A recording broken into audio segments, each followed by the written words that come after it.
ఆవిడ నన్ను 2 ప్రశ్నలు అడిగారు నేను వాళ్ళ ఇంటికి వెళ్ళినప్పుడు. అందులో ఒకటి, పువ్వులు రేకులు కింద విడదీసి పూజ చెయ్యవచ్చా అని అడిగారు.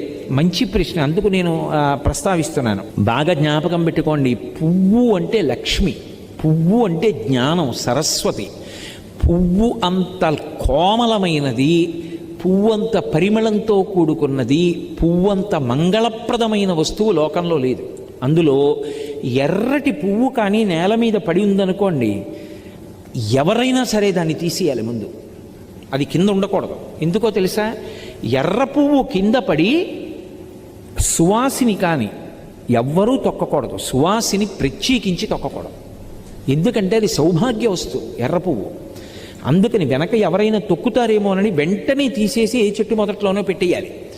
అంత పరమ పవిత్రమైనటువంటి పువ్వులు పూజ చేయడానికి నీ దగ్గర సరిపోయినన్ని లేకపోతే